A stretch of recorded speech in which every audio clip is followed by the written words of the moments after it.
Hello दोस्तों, कैसे हैं आप सब लोग। आई होप आप लोग अच्छे होंगे। मेरा नाम है चंदन सिंह और मैं आप सबका स्वागत करता हूं आपके अपने YouTube channel only English channel पे।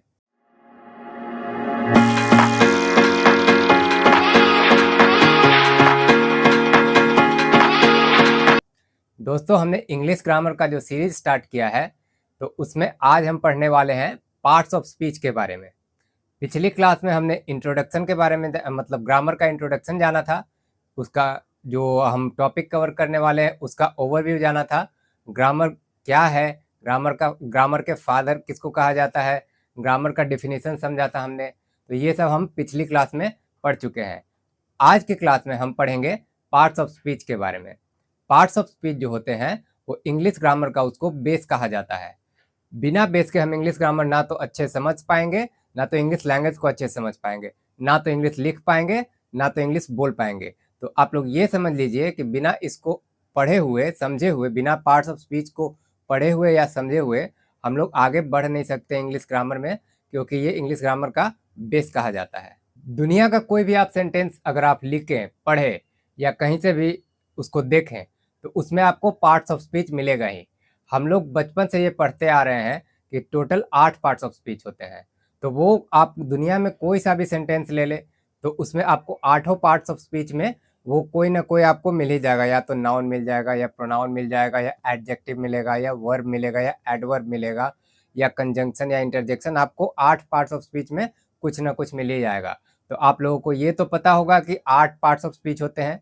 और अगर जिन्हें नहीं पता होगा कि क्या मतलब अगर पहली बार ग्रामर देख रहे हैं, वो ग्रामर का वीडियो पढ़ने जा रहे होंगे, ग्रामर को पढ़ने जा रहे होंगे, तो आप लोग ये जान लीजिए कि टोटल 8 पार्ट्स ऑफ स्पीच होते हैं।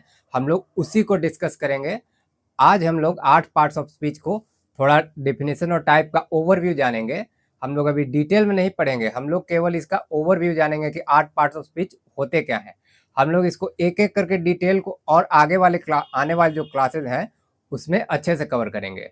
दोस्तों, सबसे पहले हमारे दिमाग में ये सवाल आता है, हम लोग कहीं पे भी अगर सुनते हैं या कहीं लिखा हुआ देखते हैं पार्ट्स ऑफ स्पीच, तो हमारे दिमाग में यही सवाल आता है कि ये पार्ट्स ऑफ स्पीच क्या है, इसको क्यों जानना जरूरी है। तो इसका आंसर है कि पार्ट्स ऑफ स्पीच जो है इंग्लिश ग्रामर या इंग्लिश लैंग्वेज का बेस है। इसके बिना आप इंग्लिश लैंग्वेज भी नहीं समझ पाएंगे, ना तो उसको लिख पाएंगे अच्छे से। जैसे एक घर होता है, एक बिल्डिंग होता है, उसका बेस बनाने के लिए हम क्या यूज़ करते हैं, हम लोग ईंट यूज़ करते हैं या फिर ब्रिक जिसको इंग्लिश में बोलते हैं, हम लोग वो यूज़ करते हैं। अगर वो नहीं हमारा स्ट्रांग होगा, अगर ईंट मजबूत नहीं होगी तो हमारा इमारत बुलंद नहीं होगा, बिल्डिंग बुलंद नहीं होगी, घर अच्छा नहीं बनेगा। उसी तरह से आप लोग ये समझ लीजिए कि पार्ट्स ऑफ स्पीच पे हमारी पकड़ अगर अच्छी नहीं होगी, अगर उस पर अगर हम अच्छे से समझ नहीं पाएंगे उसको, पार्ट्स ऑफ स्पीच को, इसका डिफिनेशन, इसके टाइप्स, इसके कॉन्सेप्ट्स अगर नहीं समझ पाएंगे तो आपका ग्रामर अच्छा से कवर नहीं हो पाएगा। ना तो आप उसको अच्छे से लिख पाएंगे कोई भी इंग्लिश, या इंग्लिश बोल नहीं पाएंगे, या फिर एग्जाम में भी अगर आप अपीयर होंगे तो वहाँ पे भी जो सारे क्वेश्चंस इंग्लिश ग्रामर में वाले सेक्शन में पूछे जाते हैं तो वो भी आप सॉल्व नहीं कर पाएंगे। तो ये बेस अगर हमारा मजबूत हो गया, पार्ट्स ऑफ स्पीच हम अच्छे से समझ गए, उस पर अपनी पकड़ अच्छे से बना ली, तो उसके बाद इंग्लिश ग्रामर का जो बिल्डिंग है वो इतना अच्छा से तैयार हो जाएगा कि आप दुनिया में किसी भी इंसान से, चाहे वो कोई सा भी किसी भी जगह का हो, आप उससे अच्छी इंग्लिश में बात कर सकते हैं। या फिर कहीं कुछ लिखना हो अगर आप, तो आप बहुत अच्छी इंग्लिश लिख पाएंगे। वहीं अगर आप कंपटीशन में अपीयर हो रहे हो तो वहाँ पे आप ज़्यादा से ज़्यादा क्वेश्चन सॉल्व कर पाएंगे। तो ये बेस समझना बहुत ज़रूरी है हमें अपने इंग्लिश ग्रामर या इंग्लिश लैंग्वेज पे पकड़ बनाने के लिए। दोस्तों, मैंने पिछले जो इंट्रोडक्शन क्लास हमने किया था उसमें मैंने आपसे दो या तीन रिक्वेस्ट किया था।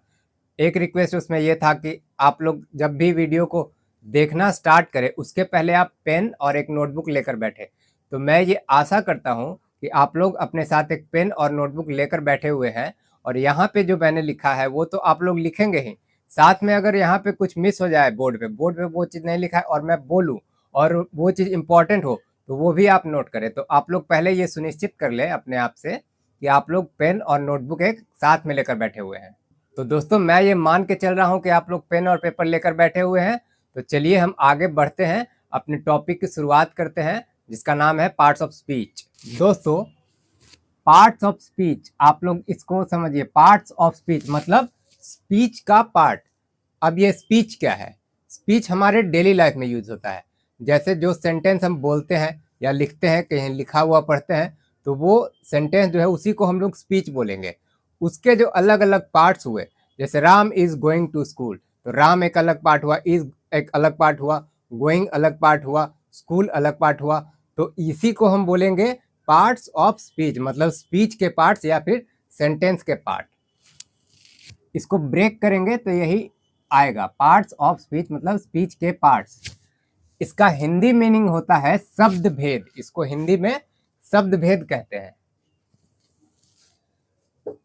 पार्ट्स ऑफ स्पीच को हम लोग डिफाइन करेंगे। Parts of speech can be defined as words that perform different roles in a sentence.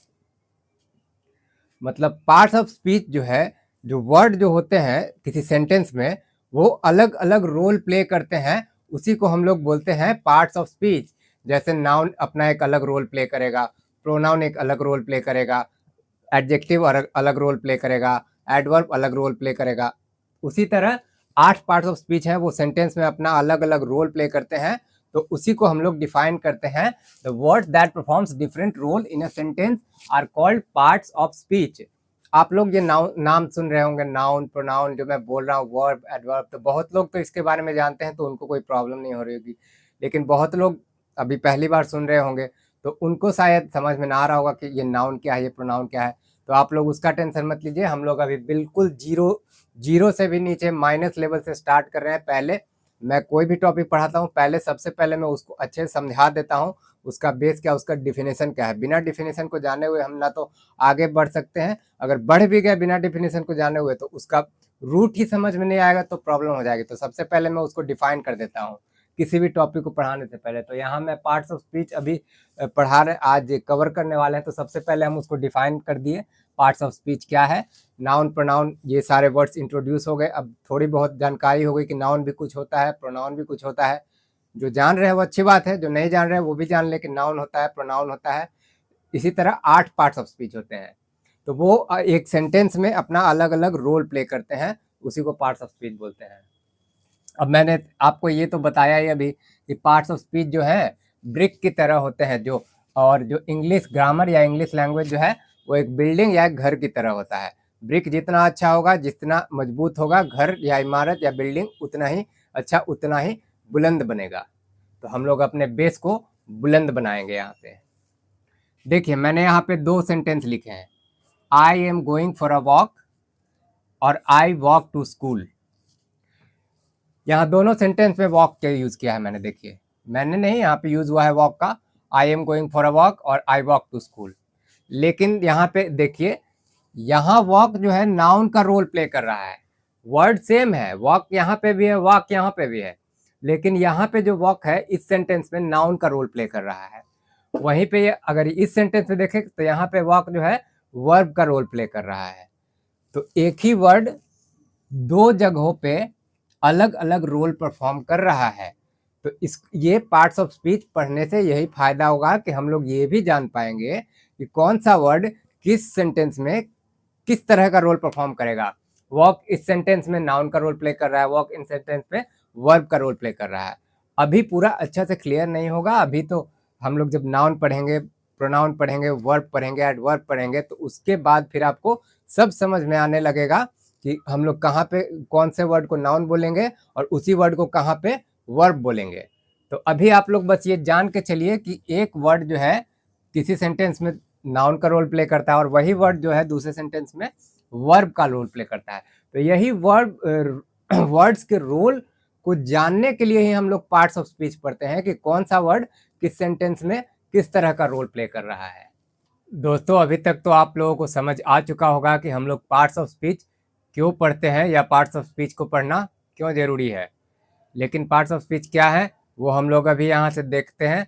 आज पार्ट्स ऑफ स्पीच का जो 8 पार्ट्स ऑफ स्पीच होते हैं उनका हम ओवरव्यू लेंगे, उनके बारे में थोड़ा सा जानेंगे और आगे की क्लासेस में हम लोग उसको एक एक करके डिटेल में पढ़ेंगे।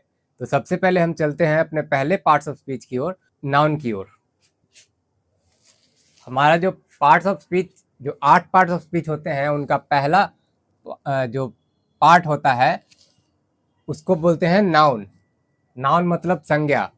संज्ञा क्या है? किसी भी व्यक्ति, वस्तु या स्थान के नाम को हम लोग संज्ञा कहते हैं। ये हम लोग बचपन से सुनते आ रहे हैं।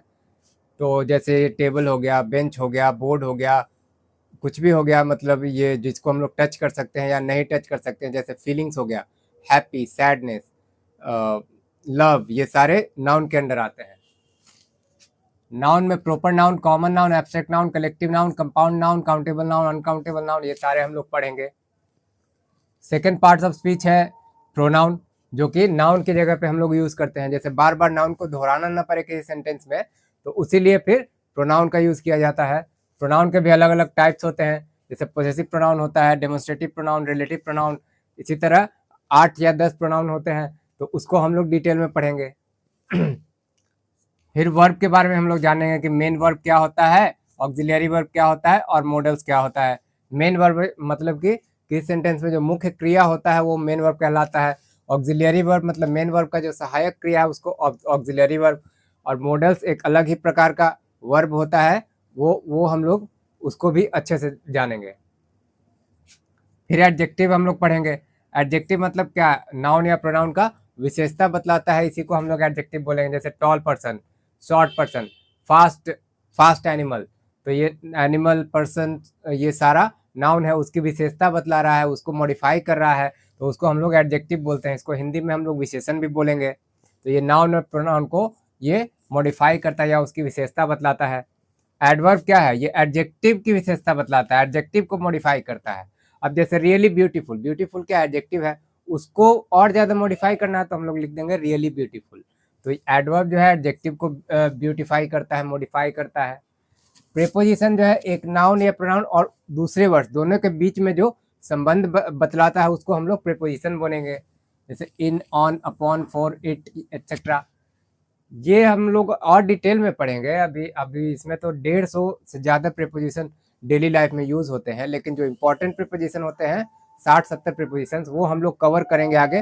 प्रेपोजिशन जब हम एक प्रेपोजिशन पे क्लास लेंगे ना, प्रेपोजिशन का एक फुल क्लास, तो उसमें हम लोग कवर करेंगे सारा जो इम्पोर्टेंट प्रेपोजिशंस है और उसके रूल्स जो है वो हम लोग कवर करेंगे। तो ये हो गया अपना छठा पार्ट्स ऑफ स्पीच, प्रेपोजिशन।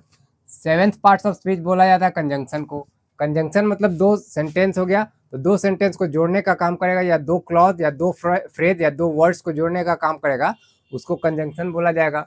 जैसे ये सारे वर्ड्स होते हैं एंड, बट, और, सो, ये सारे कंजंक्शन के रूप में यूज होते हैं। ये दो वर्ड्स को या दो फ्रेज को या दो क्लॉज को या दो सेंटेंस को जोड़ने का काम करते हैं। तो ये हमारा सेवेंथ पार्ट्स ऑफ स्पीच है। एट्थ पार्ट्स ऑफ स्पीच जो है इसको कहते हैं हम लोग इंटरजेक्शन। इसके बारे में पढ़ेंगे। जैसे स्ट्रॉन्ग इमोशन हम लोग व्यक्त करते हैं, आश्चर्य व्यक्त करते हैं, तो उसके लिए जो वर्ड्स यूज किए जाते हैं उनको हम लोग इंटरजेक्शन बोलेंगे।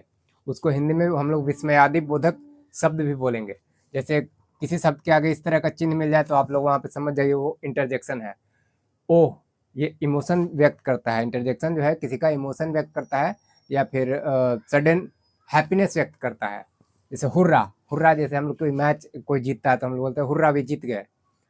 तो ये इमोशन और साथ में हैप्पीनेस दोनों व्यक्त कर रहा है। देखिए इसके आगे ये वाला जो साइन है, एक्सक्लेमेशन साइन, तो ये हम लोग समझ जाएंगे कि ये इंटरजेक्शन है ये वर्ड।